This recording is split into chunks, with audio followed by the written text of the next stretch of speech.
வணக்கம். சக மனிதர்களுக்கு நடுவே நடக்கும் தகவல் பரிமாற்றம், அதாவது கம்யூனிகேஷன் பற்றிய ஒரு பதிவு. ஒவ்வொரு காலகட்டத்திலுமே அவங்கவங்க பயன்படுத்துகிற வார்த்தைகள் மற்றும் மொழி சார்ந்த ஆளுமை பண்புகள் மாறிக்கிட்டே தான் இருக்குது. இன்றைய நிலையில் ரொம்ப அதிவேகமான தகவல் பரிமாற்றங்கள் நடக்கிறது. எத்தனை 1000 கிலோமீட்டர்கள் இருந்தாலுமே ஒரு நொடியில் நம் செய்தி கடந்து சேர வேண்டியவர்களை சேர்ந்து விடுகிறது. வேகம் மட்டுமல்ல, பல 1000 வார்த்தைகள் கூட ஒவ்வொரு வருடமும் புதிதாக கண்டுபிடிக்கப்பட்டு வழக்கத்தில் சேர்க்கப்படுகிறது. உதாரணத்துக்கு 2024 கேம்பிரிட்ஜ் டிக்ஷனரியில் 3200 புதிய வார்த்தைகள் சேர்க்கப்பட்டுள்ளது. 2025 6200 வார்த்தைகளும் 2026 6000 வார்த்தைகளும் சேர்க்கப்பட்டுள்ளது.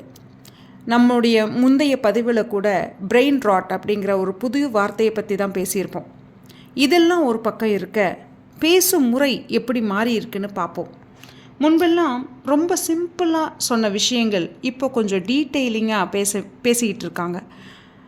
எப்படி மாறி இருக்குன்னா, கேன் யூ செக் திஸ் அப்படின்னு எதையாவது செக் பண்ண சொன்ன விஷயத்த can you check x/y for z இப்படி சொல்கிறாங்க. லெட்ஸ் அலைன் அப்படின்னு மட்டும் சொன்ன விஷயங்கள் இன்றைக்கி லெட்ஸ் அலைன் ஆன் ABC இப்படி சொல்கிறாங்க. ஆசப் அப்படின்னு சொன்ன வார்த்தை இப்போது அது எப்போ வேணும்னு தெளிவாக சொல்ல வேண்டியிருக்கு. இது ரொம்ப அர்ஜெண்ட் அப்படின்னு சொல்லப்படுற இடத்துல டிலே ஆனால் என்ன இம்பேக்ட்னு சொல்ல வேண்டியிருக்கு. அதாவது கொஞ்சம் கிளாரிட்டியோட, இன்னும் கொஞ்சம் இன்டென்ஷனோட பேச வேண்டியிருக்கு.